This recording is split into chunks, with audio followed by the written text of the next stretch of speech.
The sound of sneakers squeaking against polished hardwood echoes through the community center gym.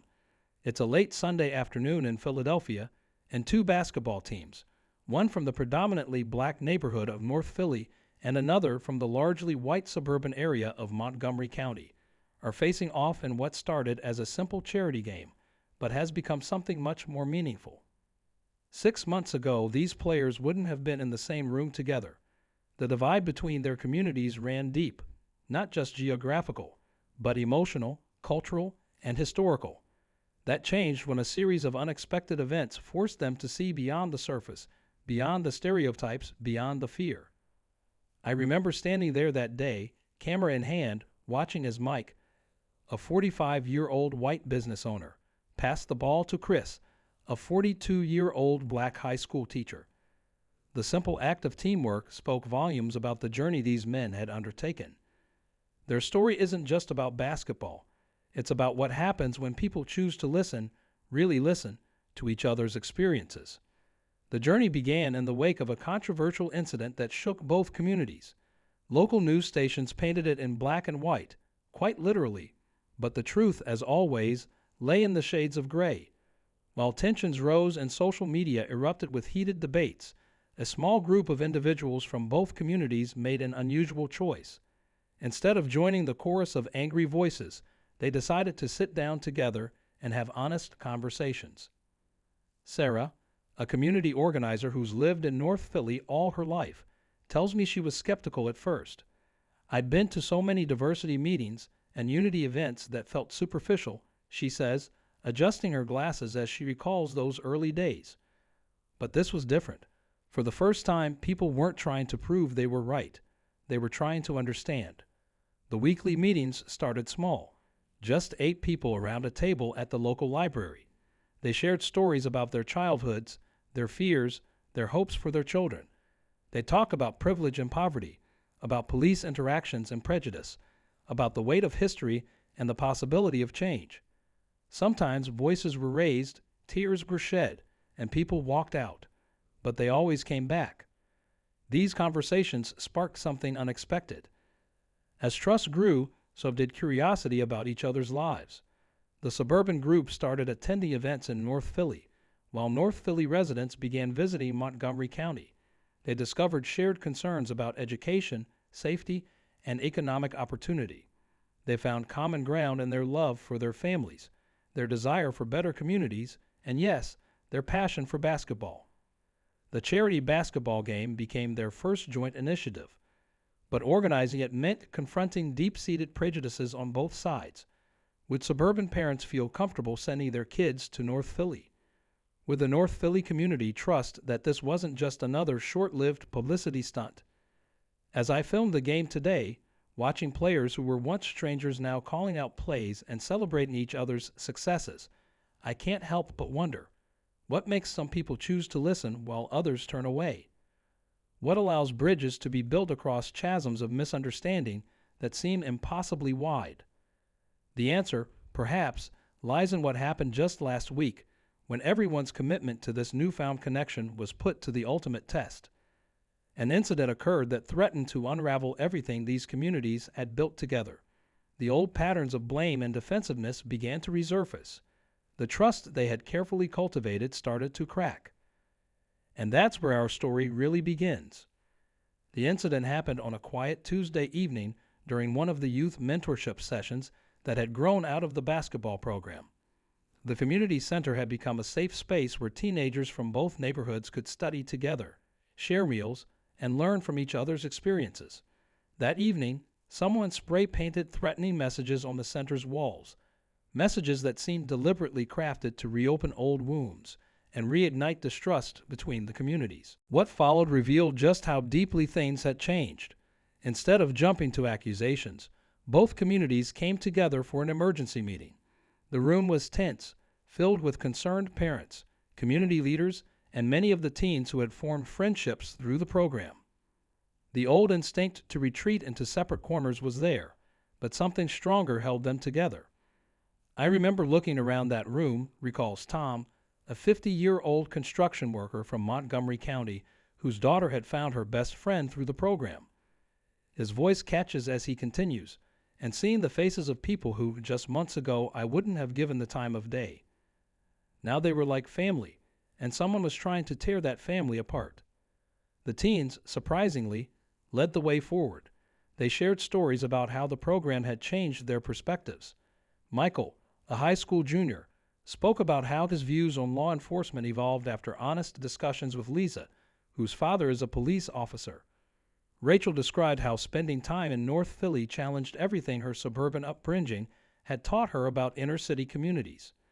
But beneath these testimonials ran an undercurrent of fear. Would this incident force them back into their separate worlds? Had they been naive to think they could overcome generations of misunderstanding? The weight of history seemed to press down on every conversation, every decision. The surveillance cameras had captured the vandals, but identifying them would open another complex chapter in this story. The footage showed young people from both communities working together, suggesting that not everyone supported the bridges being built.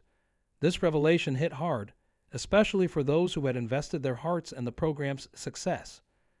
Sarah, who had been documenting these meetings since they began, noticed something crucial. The way people were responding to this crisis was fundamentally different from similar situations in the past. Before, we would have seen finger-pointing, revenge, and retreat, she notes. But now, I was watching people lean in instead of pulling away. They were asking different questions. Not who's to blame, but how do we protect what we've built? As news of the vandalism spread through social media, outside voices began trying to control the narrative. Headlines reduced the complex situation to clickbait, and commentators who knew nothing about the real relationships that had been forged began offering their hot takes. The pressure to conform to these oversimplified narratives was intense. But within the walls of that community center, something remarkable was happening. The same people who once viewed each other with suspicion were now standing shoulder to shoulder, refusing to let fear unravel their progress. The question wasn't just about how to respond to this one incident. It was about something much bigger. Could the understanding they'd built withstand the forces trying to tear it apart? The answer would come from an unexpected source, and it would challenge everything they thought they knew about forgiveness, justice, and the true meaning of community. The following week brought a twist that no one saw coming. During a routine cleanup of the vandalized walls, one of the teen volunteers found a crumpled note hidden behind a loose brick. The handwriting was shaky, emotional, a confession from one of the vandals. But instead of revealing hatred or malice, the words spoke of fear, fear of change, fear of losing identity, fear of what happens when walls between communities start to crumble. The note's author, it turned out, was the 16-year-old son of one of the program's most dedicated volunteers. This revelation sent shockwaves through both communities. His mother, Patricia, a respected high school counselor, had been instrumental in building trust between the neighborhoods. Now she sat in her kitchen, hands wrapped around a cold cup of coffee, trying to make sense of her own child's involvement. "I thought I was teaching him to be better," she whispers, her voice heavy with emotion. "But maybe I was so focused on helping others that I missed the confusion in my own home." The rawness of her pain resonated with parents from both communities, who recognized how easily fear can take root, even in the most nurturing environments. The basketball teams decided to postpone their upcoming game, not out of anger or disappointment, but to create space for something more important. They transformed the court into a meeting ground, setting up circles of chairs where teens and adults could speak freely about their deepest fears and hopes. The conversations that unfolded there would challenge everything they thought they knew about healing community wounds. One particularly tense moment came when David, a retired firefighter from Montgomery County, stood up to speak. His hands were trembling, but his voice was clear. "I've been coming to these meetings, nodding along, saying all the right things," he admitted, "but deep down, I've been holding on to old prejudices like a security blanket. Watching these kids, though, they're braver than we ever were. They're showing us what real change looks like." The room fell silent. His honesty opened a floodgate of similar confessions. People began sharing the subtle ways they still held onto bias, the uncomfortable thoughts they'd been afraid to voice, the genuine struggles of trying to unlearn generations of separation. It wasn't pretty or polished, but it was real. Meanwhile, the teens who had been part of the vandalism were wrestling with their own journey. Instead of facing traditional punishment, they were invited to help design a response that would strengthen, not further divide, the communities. Their initial resistance began to crack as they worked alongside the very people they had tried to push away. The local news caught wind of what was happening, but this time the communities decided to control their own narrative. They invited cameras in to document their struggles and triumphs, but on their terms. No sensationalism, no oversimplification, just the messy, hopeful reality of people trying to build something new. As tension built toward a crucial town hall meeting where both communities would decide the future of their partnership, an unexpected crisis emerged. A heated argument between two longtime members of the program threatened to expose the fragile nature of their progress. The dispute centered around a controversial development project that would affect both neighborhoods differently, testing their ability to maintain unity when their interests seemed to conflict. Standing in the community center's hallway, surrounded by the partially cleaned walls still bearing traces of the vandalism, Sarah captured a moment that would later become symbolic of their journey. Two teenagers, one from each community, sat together, planning not just how to remove the remaining graffiti, but how to transform the wall into something new. Their quiet determination stood in stark contrast to the adults' struggle to navigate their differences. The weight of the upcoming town hall meeting hung heavy in the air. Would they choose to retreat to the safety of their separate corners, or would they find the courage to face their challenges together? The answer would come from the most unexpected source, forcing everyone to confront what they really believed about forgiveness, community, and the price of real change. The morning of the town hall arrived with unexpected news that threatened to derail everything. The development project that had caused tension between the communities wasn't what it seemed. Anonymous sources leaked documents revealing that developers had been deliberately playing both neighborhoods against each other, promising each side different outcomes. The project wasn't just about new buildings. It was about systematically dismantling the very bridges these communities had worked so hard to build. Tom, the construction worker who had earlier spoken about seeing the other community as family, discovered through his industry connections that the development company had a history of using similar tactics in other cities. They would target areas where racial and economic tensions existed, exploit those divisions for profit, then leave communities more fractured than before. I couldn't sleep after I found out, Tom says, his weathered hands gripping a stack of documents. These people knew exactly what they were doing. They counted on us staying divided. They bet against our unity, and they almost won. The revelation cast the recent vandalism incident in a new light. Had outside forces been stoking tensions all along? The town hall meeting, originally planned to address the vandalism and community partnership, now faced a much larger challenge. As people filed into the high school auditorium, the atmosphere crackled with tension. But something was different this time. Instead of sitting in their usual separate sections, people naturally mixed together. Black and white residents intermingled, united by a common threat to their shared progress. Patricia, still dealing with her son's involvement in the vandalism, stood up to speak first. Her voice shook at first but grew stronger with each word. 6 months ago, we were strangers who viewed each other with suspicion. Today, someone tried to use that old suspicion against us. They thought we would be easy to manipulate because of our differences. They didn't expect us to have learned to listen to each other.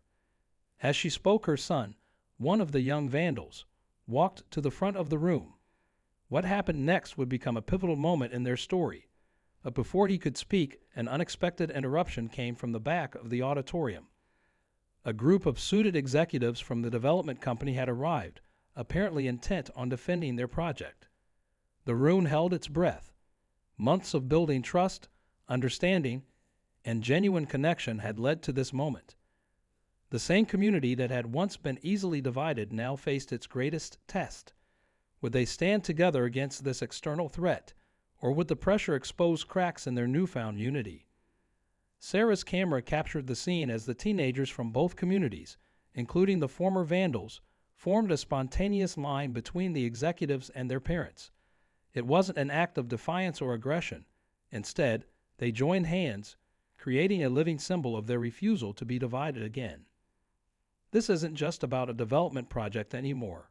Rachel, one of the teen mentorship program leaders, declared, "This is about who we choose to be as a community, about whether we let others write our story or we write it ourselves."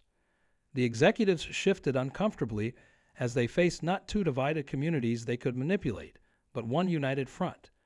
What they didn't know was that the teenagers had already been working on an alternative proposal, one that would benefit both neighborhoods equally. But before they could present their plan, a shocking piece of information emerged that would force everyone in that auditorium to make a choice they never saw coming. In that charged moment, Patricia's son stepped forward, clutching a USB drive. His hands trembled, but his voice remained steady as he revealed that during his nights of vandalism, he had accidentally witnessed and recorded a secret meeting between the development executives and local officials. The recording showed them explicitly discussing their strategy to exploit community tensions for profit. The executives' confident expressions faltered. They hadn't counted on a teenager's act of rebellion capturing their true intentions. But what happened next surprised everyone. Instead of playing the recording immediately, the young man turned to face both communities. "Before we watch this, I need to say something," he began, his voice echoing through the suddenly silent auditorium. "When I vandalized those walls, I thought I was protecting something.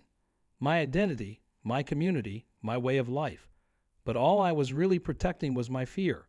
What these people are doing now, trying to divide us, that's exactly what I was doing with that spray paint. And I was wrong." Sarah's camera panned across the room, capturing the tears in Patricia's eyes as her son continued.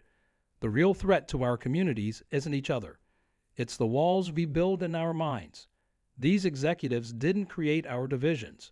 They just tried to profit from them. But look at us now. Look at what we've built together." The USB drive contained more than just the recorded meeting. The teens had compiled months of evidence: emails, contract drafts, similar patterns from other cities. But more powerfully, they had documented their own journey: the basketball games, the study sessions, the genuine friendships that had formed across the divide that was supposed to keep them apart. Tom stood up, walked to the front, and placed a hand on the young man's shoulder. "6 months ago, I wouldn't have believed any of this was possible," he said, looking out at the mixed crowd. "I wouldn't have trusted anything this young man had to say. But now I'm standing here, ready to fight alongside him, alongside all of you, for both our communities." The executives tried to interject, to regain control of the narrative, but their words fell flat against the weight of the truth unfolding in that auditorium. The evidence was damning, but it was the community's response that truly defeated them. Instead of erupting in anger, the room transformed into a space of collaborative problem-solving. The teenagers presented their alternative development plan, one they had secretly worked on for weeks.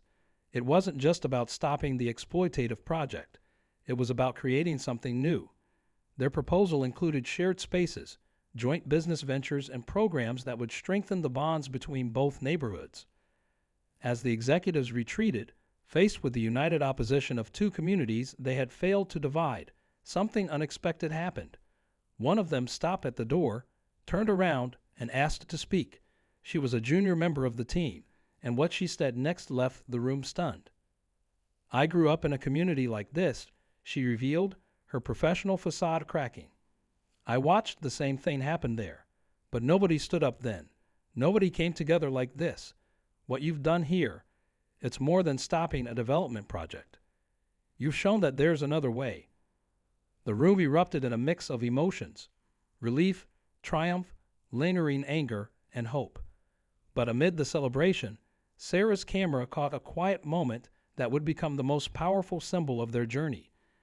Patricia's son and one of the suburban teens who had once been suspicious of the program were erasing the last traces of vandalism together. They weren't just removing the old paint. They were sketching out ideas for a mural that would tell their story. As the summer sun set outside the auditorium windows, casting long shadows across the faces of people who had transformed from strangers to family, the real work was just beginning. They had overcome their immediate crisis, but the greater challenge lay ahead: maintaining and strengthening their unity in the face of future challenges. The development company's defeat wasn't the end of their story. it was just the beginning of something much bigger. Something that would challenge other communities across the country to ask themselves, what becomes possible when we truly learn to listen? 1 year later, the community center's walls tell a different story. Where angry graffiti once marked territory, a vibrant mural now stretches across the building's entire length. Created by teens from both neighborhoods, it depicts their journey, not just the challenges they overcame, but the future they're building together. The basketball court where this story began remains at the heart of it all, but it's become much more than just a place to play. Sometimes I come here early in the morning, Sarah says, adjusting her camera one last time, and I watch the sunrise paint these walls in different colors. Each time, I notice something new in the mural. Another layer, another story hidden in the details. Kind of like our communities, you know. There's always more to discover when you take the time to really look. The development project that nearly divided them has been replaced by something extraordinary. The teenagers' alternative proposal didn't just stay on paper, it became reality. Together, both communities created a shared marketplace where local entrepreneurs from both neighborhoods showcased their businesses. The study program has expanded into a full-fledged education center where parents and teens alike share skills and knowledge across traditional boundaries. Tom's construction company now partners with local schools to offer apprenticeships to young people from both communities. These kids aren't just learning trades, he explains, watching a group of apprentices work on their latest project. They're building their own future, literally and figuratively. And they're doing it together. Patricia's son, whose act of vandalism inadvertently exposed the larger threat to their communities, now leads workshops for other young people struggling with identity and change. I tell them my story, he says, not because I'm proud of what I did, but because I want them to understand that it's okay to be scared of change. It's what you do with that fear that matters. The basketball games continue, but they've evolved. What started as charity matches has grown into a regional tournament that brings together teams from different communities across the state. Each game opens with a conversation circle, where players share stories and experiences before they share the court. Perhaps most surprisingly, the junior executive who spoke up at the town hall meeting has become an ally. She left her corporate position and now works with both communities, helping them navigate development proposals and ensure their united interests are protected. What I witnessed that day changed my entire perspective on progress, she reflects. Real development isn't about buildings. It's about building relationships. As I stand here filming these final moments, watching kids from both neighborhoods shoot hoops in the evening light, an older resident catches my eye. He's been silently observing from his usual bench, a witness to every change this past year has brought. You know what the real miracle is? He asks, his voice soft but clear. It's not that we learned to listen to each other. It's that we kept listening even when it got hard, especially when it got hard. The sun sets on another day at the community center, but the story doesn't end here. In neighborhoods across the country, people are watching what these communities built together. They're asking themselves if they too can bridge their own divides, face their own fears, and write their own stories of transformation. Because when we truly listen, not just with our ears, but with our hearts, we discover that the lines that divide us are often thinner than we imagine, and the bonds that can unite us are stronger than we know. This isn't just a story about two communities learning to overcome their differences. It's a reminder that every wall can become a bridge if we're brave enough to take that first step together.